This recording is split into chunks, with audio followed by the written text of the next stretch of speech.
Good morning. It is Wednesday, January the 26th, and this is The Drill. Welcome to all the butchers, bakers, and candlestick makers out there. I'm Ron, your host, and the only true conservative in the United States today. So today, after the Daily Declaration for Spiritual Warfare, the Pledge of Allegiance, and the Star Spangled Banner, we will have the novena. Then we will have, Wilbert Mora, Rest in Peace, Landlords, No Free Lunch, and How We Got Here, Part 2, Will You Be My POSSLQ? All that and more when I come back.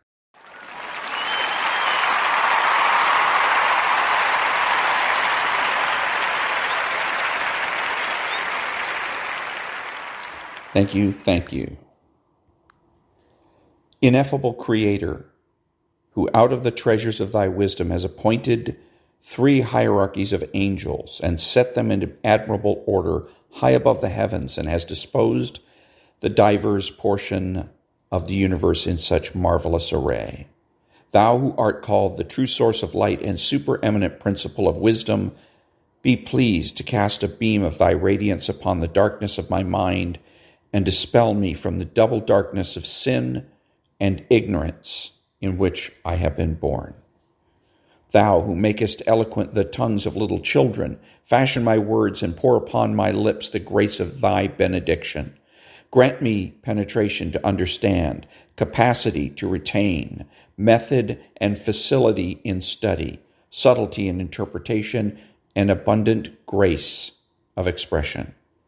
Order the beginning, direct the progress, and perfect the achievement of my work. Thou who art true God and man, and livest and reignest forever and ever. Amen. Thank you. Into thy hands, O merciful Savior, we commend thy servant, Officer Wilbert Mora. Acknowledge, we humbly beseech thee, a sheep of thine own fold, a lamb of thine own flock, a sinner of thine own redeeming. Receive him into the arms of thy mercy, into the blessed rest of everlasting peace, and into the glorious company of the saints in light. Thank you. And now the Daily Declaration for Spiritual Warfare for January 26th. I will give you sweet rest in the night. Do not be filled with fears in the night hours, my child, for I have promised to be your fortress, your place of safety. I have spread my wings over you, and I will keep you secure. You do not need to worry about dangers at night, for you will not be harmed, even though thousands may fall all around you. Remember how I sent my angels to guard my servant Paul when he was bound by chains in a prison cell? My angels filled his prison cell with light and caused his chains to fall off. They escorted him out of his cell, through the prison gates, and opened the city gates to let him escape. You too can count on my angels' protection in the night hours. Fear not, and listen for the sound of my voice, for I will fill your heart with my song in the night hours. Psalm 91, verses 1 through 7, Acts chapter 12, verses 6 through 10, and Psalm 42, verse 8. Prayer declaration.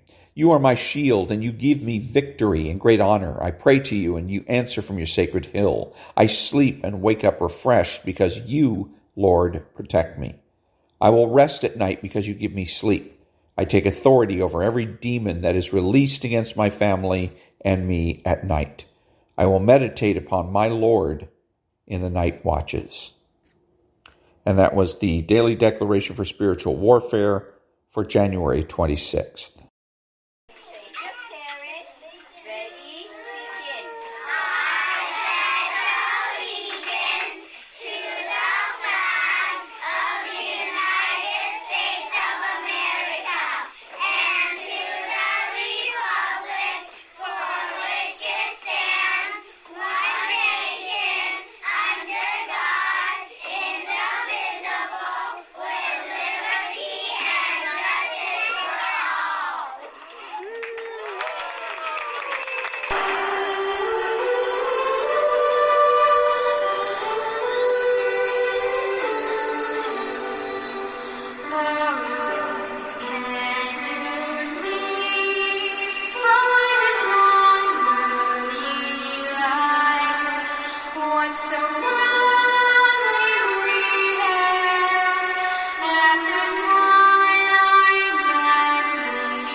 is the true conservative? The true conservative is the person that understands that conservatism is not just about politics, but culture as well. He's the person that knows that there is no leadership in a constitutional republic. He acts like an adult. He is patriotic and uses common sense. He makes judgments, refuses to speculate, speaks clearly and definitively, and is not afraid to say no. He's open-minded, asking why rather than why not. He is consistent, credible, and influential, not ashamed of his existence, unafraid to learn or correct his mistakes. He is a normal American. Thank you.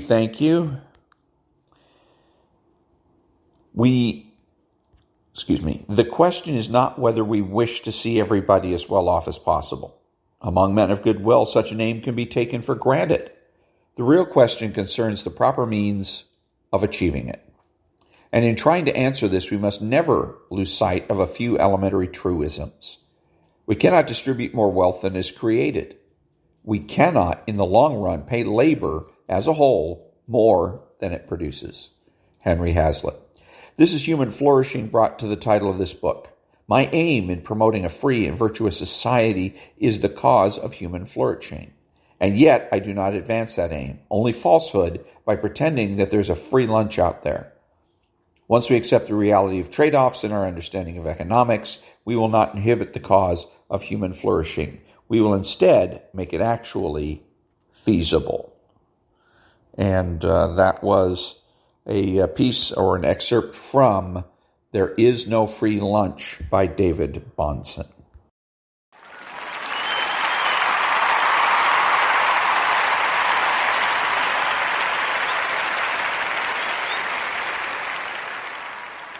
Thank you. Won't you be my POSSLQ?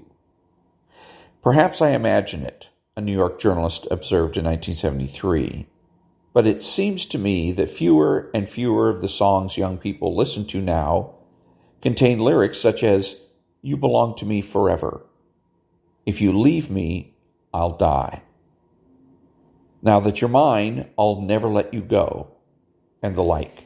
The kind of lyrics I grew up with and that always brings to mind images of chains and fetters. Her ears were not deceiving her as they watched their parents' marriages dissolve. The middle-class young people of the 1970s decided that they wanted to stay a healthy distance from this terrifying institution. It isn't pathetic anymore to be single, as a friend of mine had the wit to reply when somebody asked her if she were married. Good God, no. Are you? As much as anything, an unmarried person nowadays is the object of envy. By 1980, almost a quarter of American households contained only one person.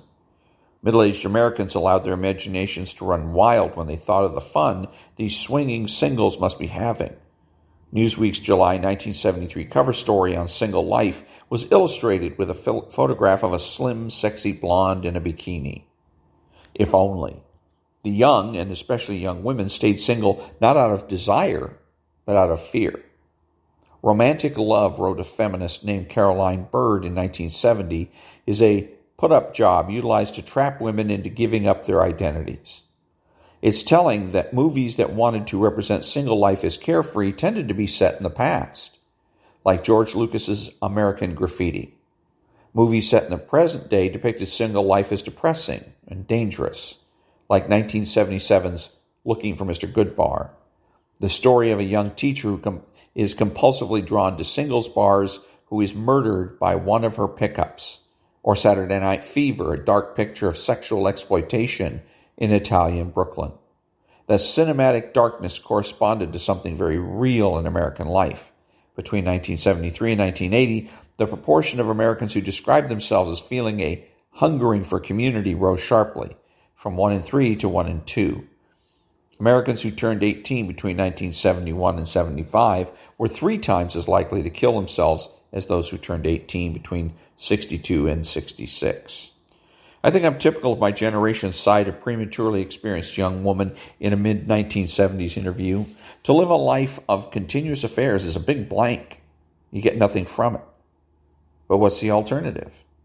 One alternative was quasi-marriage, or what used to be called shacking up, but now carried the wonderful bureaucratic Census Bureau designation, persons of opposite sex sharing living quarters, otherwise known as POSSLQ.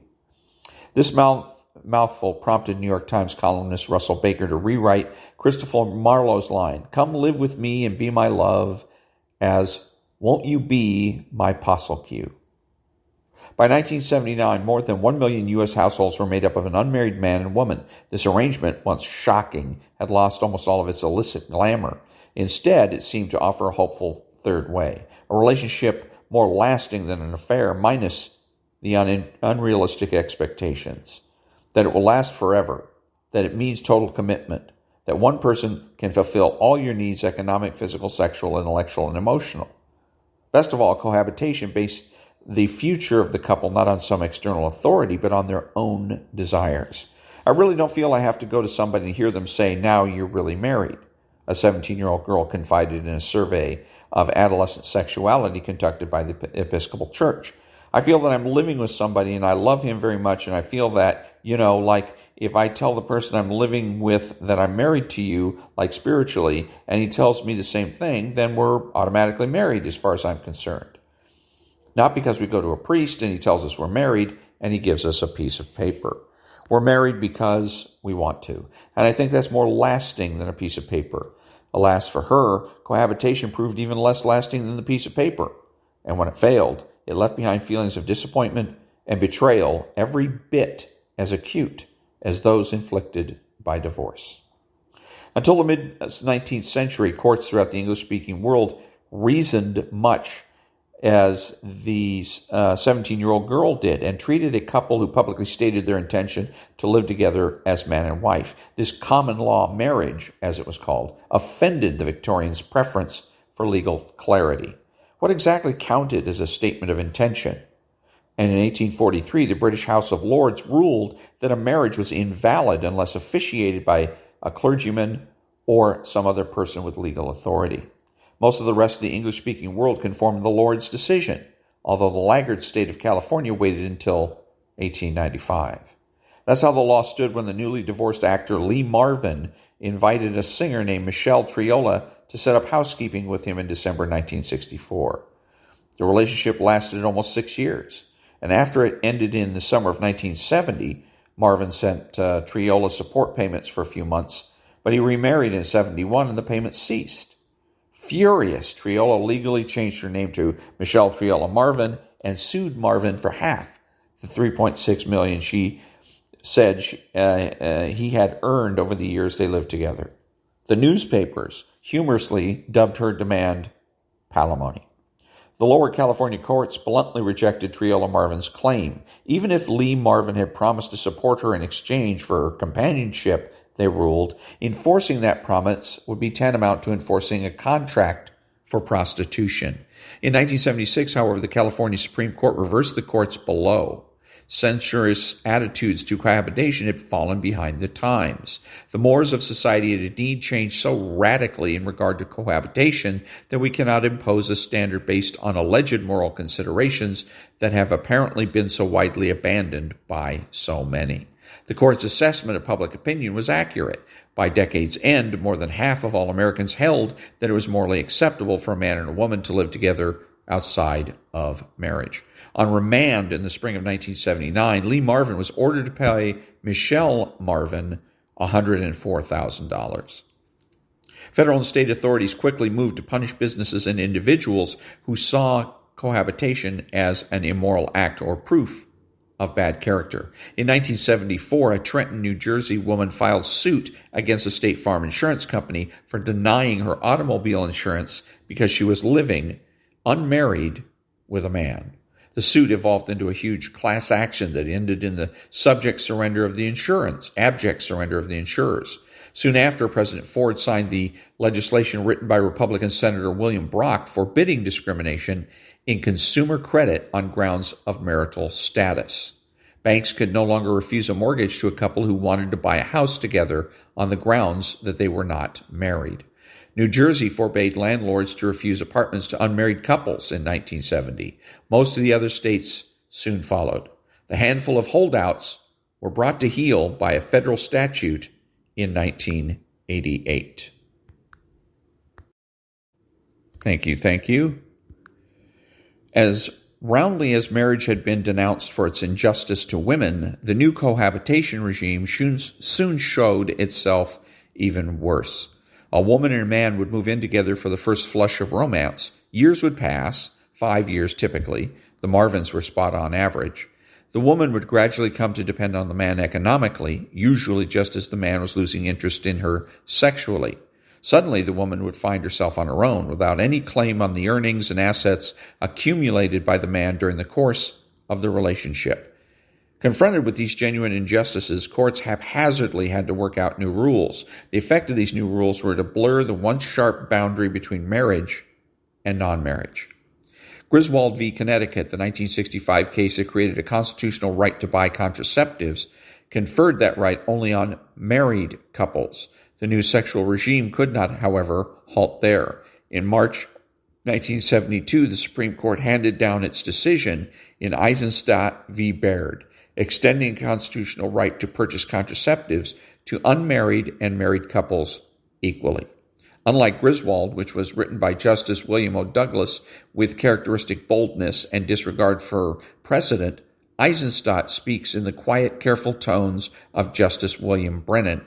Eisenstadt is usually treated as nothing more than an afterthought to Griswold, but it is in fact the most radical and portentous case of the sexual revolution.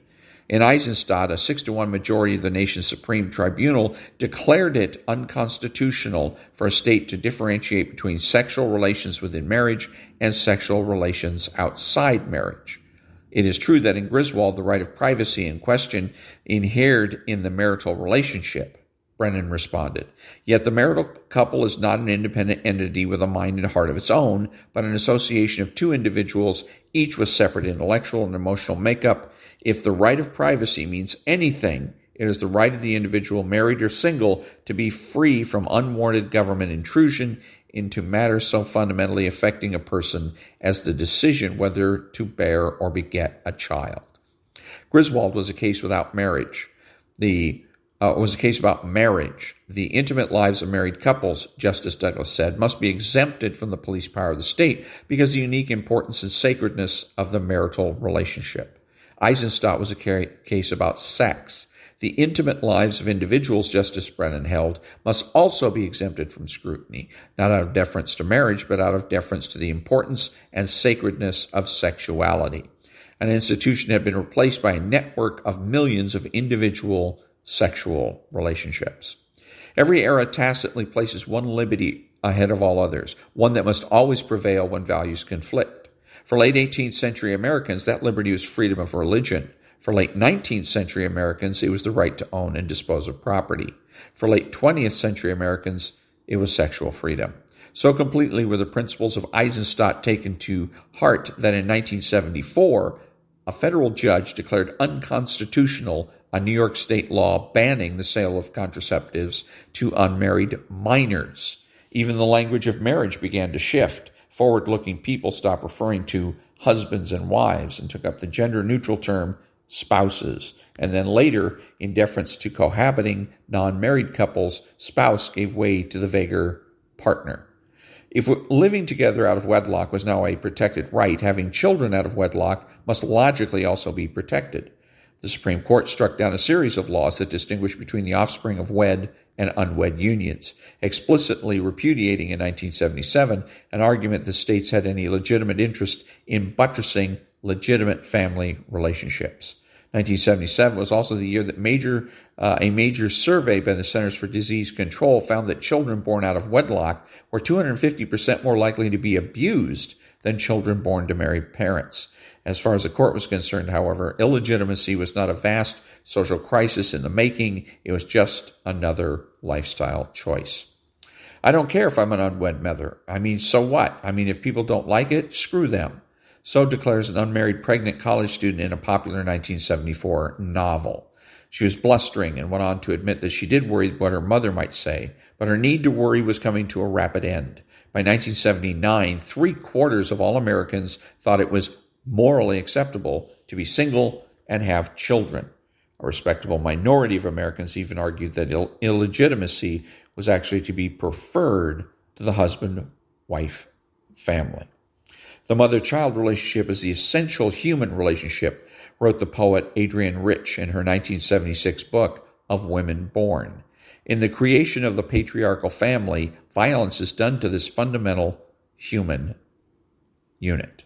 Even in the 1970s, most people did eventually succumb to marriage, if rather later than their parents and grandparents. Over the first 60 years of the 20th century, as the country flourished and wages rose, the average age of men at first marriage fell from nearly 26 in 1900 to a low of 22 and a half in 1959.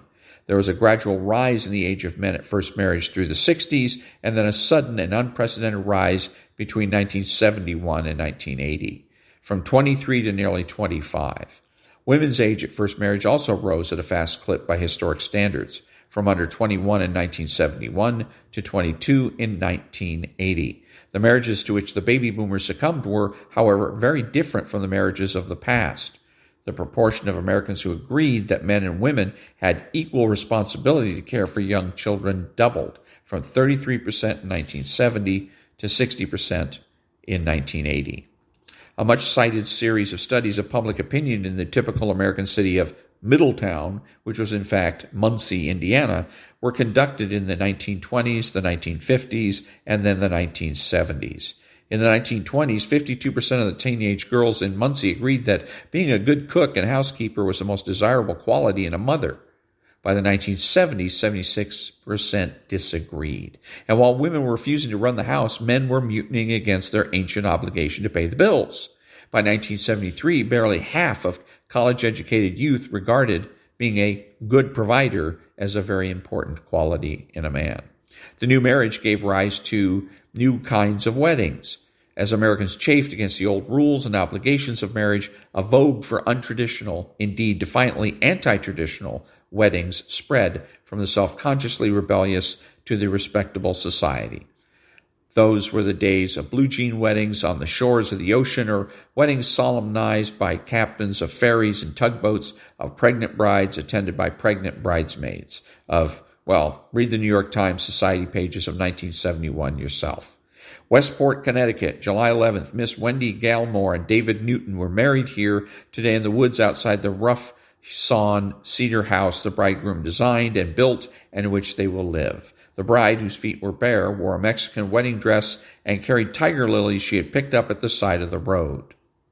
The Times did not describe the groom's costume, but a journalist who interviewed the couple later reported that he wore an old shirt, khaki pants, and sandals. As the Westport address suggests, the couple were not hippies.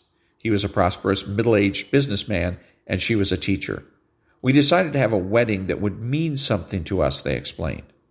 In The Future of Marriage, Jessie Bernard offered an example of the sort of ceremony she thought should replace the old religious wedding service, a ceremony with no role for the church and precious little for the state, one that forthrightly accepts the likelihood of impermanence, and incidentally one that lets the woman do most of the talking. Alas, these vows did little good for the marriage at which they were actually used. The 1971 wedding of Derek Shearer and the future Clinton foreign policy advisor and U.S. ambassador to Finland, the marriage quickly disintegrated, and Shearer remarried in 1976. Fashions come and fashions go. 90s brides did not wear peasant dresses. They sold a chunk of their stock market portfolio to pay for the tulle and organza extravaganzas their mothers had scorned. There seemed to be a smallish reversal of the vogue for retaining one's maiden name. But if the clothes and customs of the 70s went out of style, the habits of mind Jessie Bernard celebrated became more deeply entrenched than ever. Fathers no longer gave away their daughters. The girl clumped up the aisle herself. It caused a sensation in 1981 when Diana Spencer omitted the line of the wedding service in which she promised to obey Prince Charles. It caused an equal sensation in 1999 when, at her wedding to Prince Edward, Sophia Rees-Jones vowed that she would obey. But even royalty cannot turn back the clock. What made the traditional vows traditional was that they were the same for everyone. Each couple made its own individual marriage within the context of overarching norms. These norms have been bulldozed and dynamited. A bride may recite the beautiful old words of Archbishop Cranmer, but she cannot restore their social meaning. She is having the same do-it-yourself wedding as her friend who plights herself before a yellow-robed monk on the top of a hill. She has merely decided that hers will have a traditional rather than a Tibetan theme. At the threshold of the 21st century, the new egalitarian marriage that prevails in the United States is ricketier than the old traditional marriage ever was. A child born in the year 2000 has less than a 1 in 2 chance of reaching his 18th birthday with both his father and mother continuously present in his home. In 1995, barely half of American women under the age of 18 were married and unseparated. Optimists profess to see all sorts of harbingers of greater marital stability, but the truth is that American society is steadily leaving marriage behind. In 1997, half of all American households earned more than $37,000 a year, and half earned less. Among those earning less, that is, across the whole vast lower half of society, an absolute majority of children were born outside of wedlock. A once universal institution was dwindling into an upper middle class idiosyncrasy like bottled water or cotton shirts. And that was, Will You Be My POSSLQ? Let me see here. Will You Be My POSSLQ from part 2 of How We Got Here, the 70s.